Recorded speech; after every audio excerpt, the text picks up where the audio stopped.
لیکن بزرگان محترم، ایک قرآن جس کے لیے بڑے شد مت سے کہا گیا پہلے عہد میں جمع ہوا، اور اس کے بعد تیسرے عہد میں جب جمع قرآن کی بات زیادہ زور سے کہی گئی کہ وہ قرآن کے جمع کرنے والے کہلائے، تو اس میں کیا ہوا کہ 4 نسخے تیار کیے گئے اور ان 4 نسخوں کو 4 مختلف علاقوں میں بھیج دیا گیا کہ اب یہ صنعت کا کام کریں گے، جو کوئی بھی قرآن مجید کی کتابت کرنا چاہتا ہے یا حفظ کرنا چاہتا ہے تو ان کو بنیاد بنائے گا، یہاں سے تصحیح کرے گا۔ پہلے عہد میں 1 نسخہ، دوسرے عہد میں 4 نسخے۔ علی بن ابی طالب 6 مہینے گھر میں بیٹھ کر قرآن مجید لکھتے رہے۔ اس کے بعد اور بہت سی ذمہ داریاں ہیں جس میں گھر والوں کے مسائل ہیں، نان بچے کی ذمہ داریاں ہیں، حکومت کو جو دشواریاں پیش آ رہی ہیں اس میں کہیں مشورے کی ضرورت ہے، کہیں امداد کی ضرورت ہے۔ وہاں بھی علی بن ابی طالب کیونکہ وہ ملت اسلامیہ کے محافظ تو وہ ہے نا، تو ان کی ذمہ داری ہے کہ اگر کہیں کوئی غلطی کرے، اب وہ چاہے محکوم ہو یا حاکم، جیسے فرائض علی میں یہ شامل ہے کہ اگر کوئی شخص غلط نماز پڑھے تو اسے ٹوک دے، اگر کوئی روزے میں کوئی کوتاہی کرے جو مانے صوم ہو تو وہاں پہ اس کو ٹوک دیں۔ جب حسین کی یہ ذمہ داری ہو کہ اگر وضو کرتے ہوئے کوئی غلطی کرے تو اس کی اصلاح کر دیں، تو جیسے معاشرے کے ہر فرد کی اصلاح کی ذمہ داری علی پہ ہے، اسی طرح اگر حاکم غلطی کرے تب بھی ذمہ داری علی کی۔ بات کی شاید اصل پہلو کی طرف ذہن نہیں گیا، دنیا کو بار بار یہ شوشہ ملتا ہے چھوڑنے کے لیے۔ دیکھیے کتنی محبت تھی، فلاں موقع پہ مشورہ دیا، فلاں موقع پہ جا کے امداد کی، فلاں جگہ پر جا کے ان کو سمجھایا کہ یوں نہیں یوں کر لو، تو سمجھتے ہیں کہ یہ دوستی ہے، یہ تعلقات ہیں، یہ رضامندی کا اظہار ہے۔ بتائیے جب حسنین کسی غلط وضو کرنے والے کے وضو کو درست کرا رہے تھے، واقعہ سنا ہوگا آپ حضرات نے، درست کرا رہے تھے تو کیا اس سے اتفاق کر رہے تھے؟ اس سے دوستی کا مظاہرہ تھا؟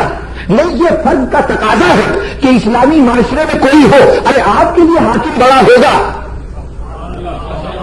آپ کے لیے صاحب تقطعات کوئی بڑی احترام کی چیز ہوگا کہ اس کے سامنے آپ زبان کھولتے ہوئے اس کی جائیں، لیکن جس کے ذمے اسلام کے ہر شعبے کی نگرانی ہے، وہ اگر تاجر کو غلط تجارت کرتے دیکھے گا تو ٹوکے گا، عابد کو غلط عبادت کرتے دیکھے گا تو ٹوکے گا، حاکم کو غلط حکومت کرتے دیکھے گا تو ٹوکے گا۔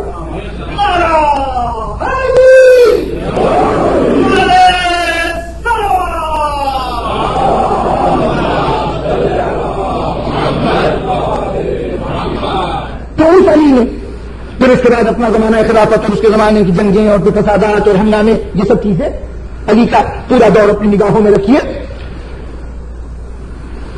تو کتاب بی بی سی نے ایک پروگرام پیش کیا، بر صغیر کی کتب خانے ہندوستان پاکستان میں جو لوگوں کے ذاتی کتب خانے ہیں ان پر جن صاحب نے پروگرام پیش کیا تھا ان سے آپ آزاد واقف ہیں، رضا علی عابدی صاحب یہاں تشریف دلا چکے ہیں سال گزشتہ سے پیوستہ سال میں۔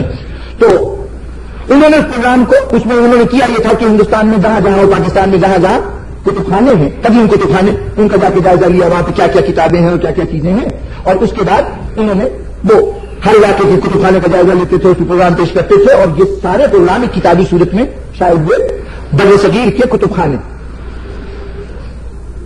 ان کتب خانوں میں جو چیزیں انہوں نے بیان کی اس میں یہ لکھا کہ بھوپال میں جو بھوپال کے نواب بھوپال تھے ان کا ذاتی کتب خانہ بہت بڑا کتب خانہ ہے، بر صغیر کے بڑے کتب خانوں میں سے، تو یہ کہا کہ بھوپال کے کتب خانے میں ایک نسخہ قرآن ایسا موجود ہے کہ جو حضرت علی علیہ السلام کا لکھا ہوا ہے۔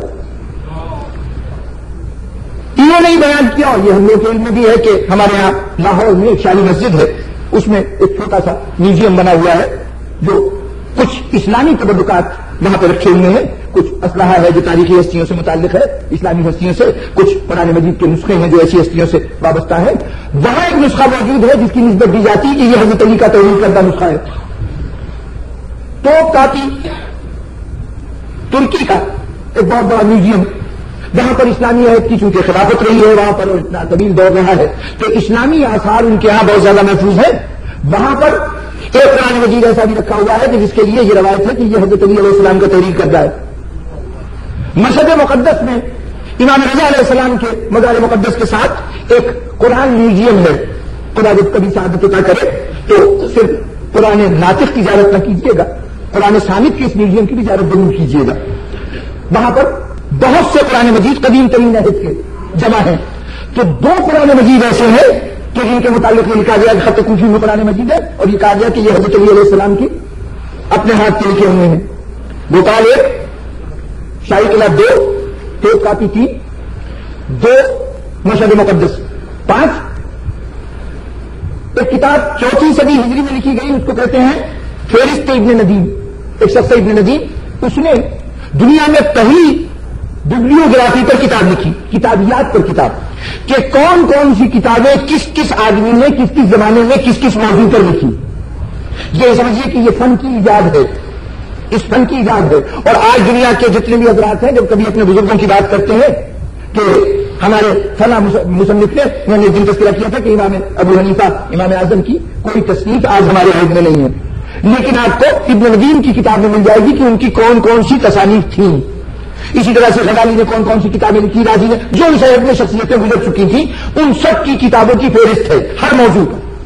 تو اس میں تقریباً 7 یا 8 نسخے بیان ہوئے ہیں کہ جو حضرت علی علیہ السلام کے لکھے ہوئے ہیں, کہ فلاں جگہ نسخہ ہے, فلاں جگہ نسخہ ہے, جو ان کو معلومات ہوئی ان کی فہرست انہوں نے ابن ندیم نے اپنے اس فہرست کے اندر دی ہے. میں اپنے حساب جتنا حساب نہ کر سکا, 13 ایسے قرآن مجید کے نسخے جن میں سے 2-3 کی زیارت کا شرف مجھے براہ راست حاصل ہوا ہے, 13 ایسے نسخے ہمارے سامنے آتے ہیں تاریخ میں کہ جو حضرت علی علیہ السلام کے اپنے دست مبارک کے لکھے ہوئے ہیں. اب یہ جو میں نے فہرست سنائی, کیوں سنائی؟ اس لیے سنائی کہ اب جو بات اس سے پہلے کی تھی جو شاید اب دن فراموش کر چکا ہو اس کو دوہرا لیجیے. خلافت اول میں کمیشن بنایا گیا, حکومت کے ذرائع کے تحت پورے اہتمام سے قرآن مجید لکھا گیا, لیکن ایک کاپی.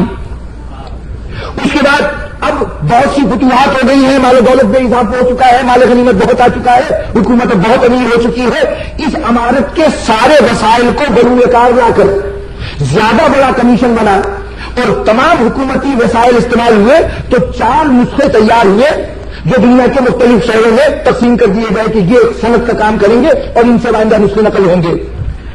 حکومت کے تمام وسائل مل کر 3 حکومتوں کے عہد کے تمام خزانے کو استعمال کر کے جو مجموعی نسخے لکھے گئے ان کی تعداد بنی 5, اور تنہا علی جس کا کوئی وسیلہ نہیں, کوئی حکومت نہیں, وہ گھر میں بیٹھ کر جو لکھتا رہا تو 13 قرآن.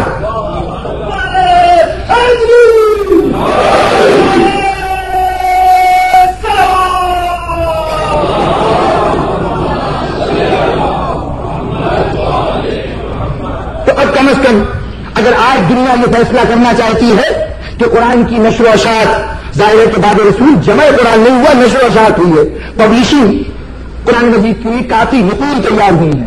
تو جب 4 نسخے تیار کرنے والے اور 1 نسخہ تیار کرنے والا, 1 نقل تیار کرنے والا اور 4 نقلیں تیار کرنے والا جامع قرآن کہلاتا ہے, تو پھر وہ جس کے نسخے کم از کم 13 آج بھی موجود ہوں, اس سے بڑھ کر جامع قرآن اور کون ہوگا؟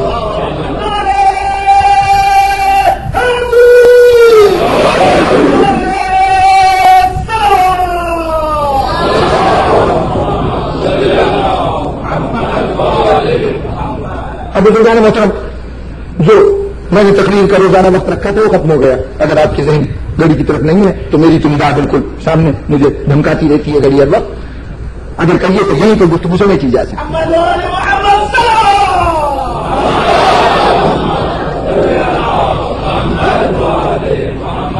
لیکن میں سمجھتا ہوں کہ گفتگو نامکمل رہ جائے گی اگر ایک جز کو بیان نہ کر دوں, اور وہ اس لیے کہ دنیا تو اس پر بحث کرتی رہی کہ قرآن مجید بعد رسول فلاں نے جمع کیا ہے, فلاں نے جمع کیا, اور حفاظت قرآن کا ذمہ دار فلاں تھا یا فلاں تھا, کئی نام لیتی رہی. ہم کہتے ہیں آپ اسی حفاظت پر مطمئن ہو رہے ہیں, ہمارے نزدیک اب بھی قرآن محفوظ نہیں. کیا حفاظت؟ یعنی حافظوں نے یاد کیا, یہ حفاظت ہو گئی. لکھنے والوں نے تحریر لکھ دی, سارے الفاظ جمع ہو گئے, کوئی قرآن مجید کا لفظ ضائع نہیں ہوا, جتنے الفاظ نازل ہوئے بطور قرآن وہ سب قرآن کے اندر جمع ہو گئے, نہ اس میں کوئی کمی ہے نہ زیادتی ہے. آپ نے کہا محفوظ ہو گئے, ہم نے کہا نہیں محفوظ نہیں ہوا قرآن. یہ قرآن محفوظ نہیں ہوا. کیوں؟ اس لیے کہ یہ تو محض قرآن کے علامت کی حفاظت ہوئی.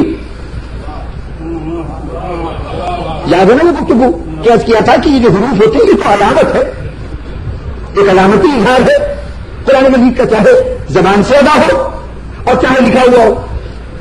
ان حروف میں قرآن نہیں ہے، قرآن تو اس معنی میں ہے جو ان حروف سے وابستہ ہے۔ تو حقیقی حفاظت قرآن تب ہوگی جب معنی قرآن محفوظ ہو، الفاظ کے محفوظ ہونے سے حفاظت نہیں ہوگی۔ ہمارا تو معیار یہ ہے، اس پہ آپ پورے اتر آئیں، آپ تو اسی پہ مطمئن ہو گئے نا کہ حفاظت ہو گئی، لیکن ہم کہتے ہیں کہ نہیں حفاظت نہیں ہوئی۔ کیوں نہیں ہوئی؟ سیدھی سی بات ہے، آپ کہیں گے کہ صاحب معنی کے حفاظت کے سلسلے میں پریشانی کیا ہے؟ معنی کے لیے لغت موجود ہے، معنی کی حفاظت کا ذریعہ ہوتی ہے ڈکشنری، کیونکہ جو لفظ لکھے ہوئے ہیں اس کے معنی دیکھنے جا کے لغت میں دیکھ لیجیے، تو لغت اگر ذریعہ ہو تو قرآن مجید نے کہا کہ اگر استطاعت ہو تو حج کرو۔ اب لغت جا کے دیکھیے، اس نے کہا کہ حج کے معنی ہے ارادہ کرنا، کوشش کرنا، تو مطلب استطاعت ہو تو ارادہ کرو، استطاعت ہو تو کوشش کرو۔ ہے کوئی جو یہ ترجمہ کرے یا ہے کوئی جو یہ مطلب لے؟ اب قرآن مجید نے لغت کے حج کو ایک نئے معنی دیے ہیں، وہ ایک خاص طریقہ کار ہے جو ہر مسلمان جانتا ہے کہ ہمیں فلاں مقام پہ جا کے سر انجام دینا ہے۔ اب اگر لغت ہی معنی کا محافظ ہو تو قرآن مجید کے دیے ہوئے اس ایک لفظ کی خاطر ہی آپ کو اگر لغت پہ عمل کریں گے تو اسلام سے ہٹ جائیں گے۔ تو یہاں قرآن اسی وقت محفوظ ہو سکتا ہے کہ اس حج کے معنی بھی ہم تک منتقل ہوں۔ تو یہ بتائیے کہ جن کو آپ نے جامعین قرآن کہا انہوں نے الفاظ کو جمع کر دیے، اس کو تو محفوظ کر دیا، معنی کی فکر کس نے کی؟ جو اصل قرآن تھا۔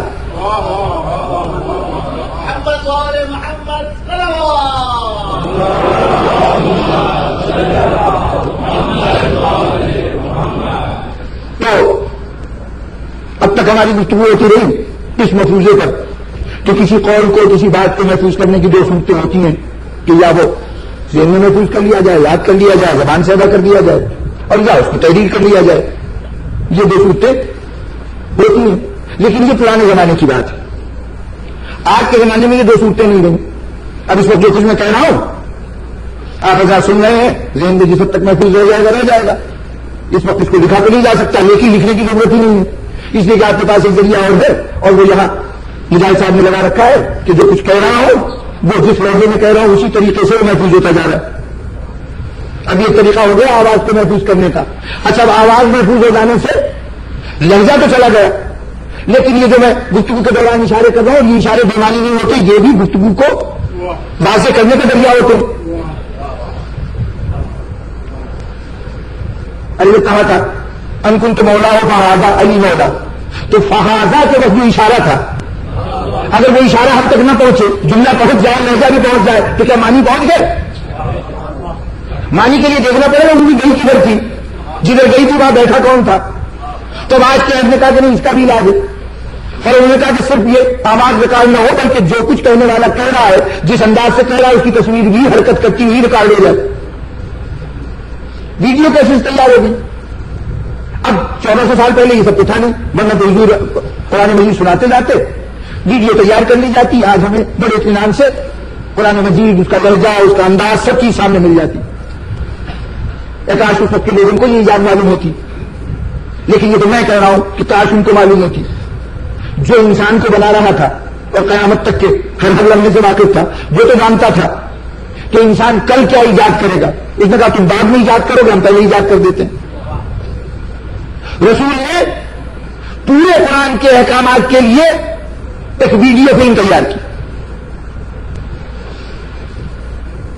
12 والیوم میں ایک ویڈیو۔